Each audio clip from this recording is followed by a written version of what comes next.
Hi everyone, welcome back to Killer Film Reviews. It's been a while, hasn't it? I apologize for my absence, and today we'll be doing Guardians of the Galaxy Volume 3 review.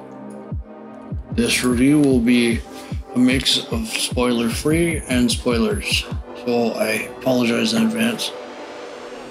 So the whole movie I thought was excellent. I feel like it really builds on that bonding experience that the team has built on the last couple of films. I don't think that I would really change anything with this movie because it was definitely a 10 out of 10 for me.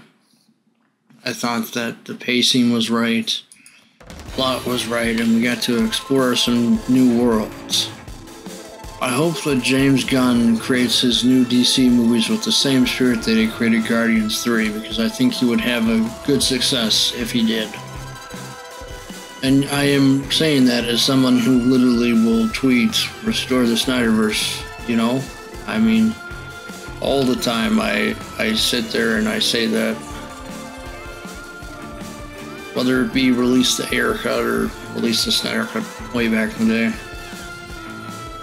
Honestly, I'll backtrack for a little bit. Ayer cut is basically the version of Suicide Squad, which was David Ayer, the director of Suicide Squad's original vision for the film, that never got to see the light of day due to executives at DC basically saying, nope, don't get to make that. We're gonna do this extended cut thing instead because the theatrical cut was so bad.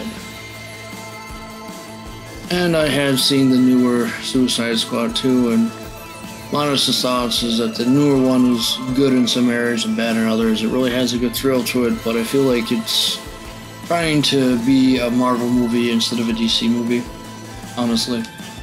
But back to Guardians 3, you kind of delve into more of Rocket's origin story, pretty much. Without giving too much away here, you kind of delve into more of that origin story. You have to have Quill kind of go through this journey where he has to accept that he can't have what he used to have, and that sometimes things need to change. You know, outside of the canonical universe, the actress Zoe Saldana has mentioned that she's not interested in playing Gamora anymore.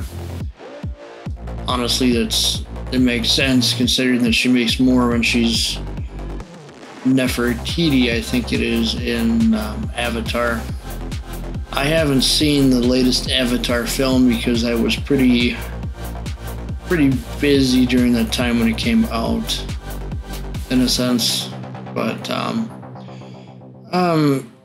that aside, I do plan on eventually renting it here and watching it and seeing what it changes and what it doesn't change. As for content every Monday, I'll try to do what I can with that and try to get content out, whether it be like a short or something. I just find myself in a time crunch these days. There's just so much to do, it's ridiculous. I think the biggest takeaway that anybody can take from Guardians 3 is the fact that it builds on the whole idea of family in some ways. A weird, awkward family. It builds on that and you really learn a lot. I'm obviously not going to tell you if anyone dies or anyone lives, blah, blah, blah. Not my sort of dealio to give out that information, you know, and to say, oh, this is what happens, this is what happens. Because I don't want to spoil the film for all of you that have yet to see it. Because it is pretty good. What really makes it a 10 out of 10 is just the themes that run throughout it, the good plot, the good flow. And honestly, having a straight, connected storyline that's not all over the place like Quantumania was for the most part.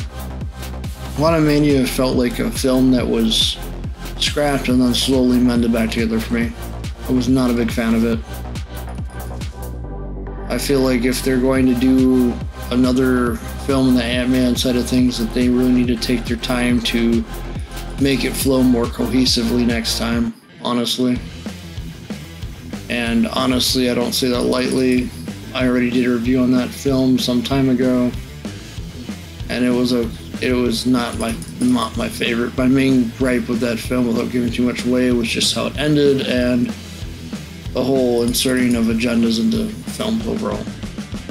Honestly, I think if you're going to fix what's going wrong with cinema these days, you got to focus on what the audience wants to see and to try to balance it out with everything else going on without getting too much into that side of things. But honestly, I think that this film is worth seeing if you can see it in theater still, or pick it up for rent eventually, or watch it on Disney Plus. However you want to watch it, I think it's decent, well worth the watch. No real complaints with it, you know. I think that honestly, the villain in this film is kind of more stronger than Kang anyway at this point. I still don't know what's going to happen with Kang's actor.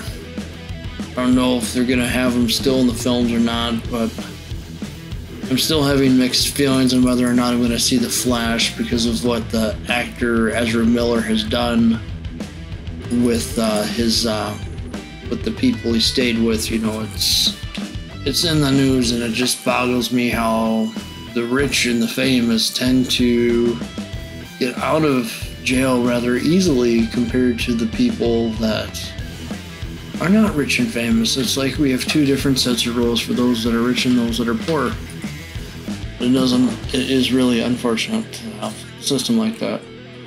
Do I have anything against Ezra Miller? Not really. I just think that what he did was maybe done in an altered state. Whether he was on something or not, I don't know. But he's going to have to really bring it out of the park if he wants to restore his reputation. But honestly, it is what it is, and yeah. I think the next Killer film review will probably be something I have in my back catalog, perhaps. I have to figure out what I got, because I think I have a couple of little pieces of paper lying around here somewhere from one of the Jurassic Park movies. I just have to find it, but yeah. Anyways, take care, everybody, and thank you for watching this Killer film review. See you on the next one. Stay safe.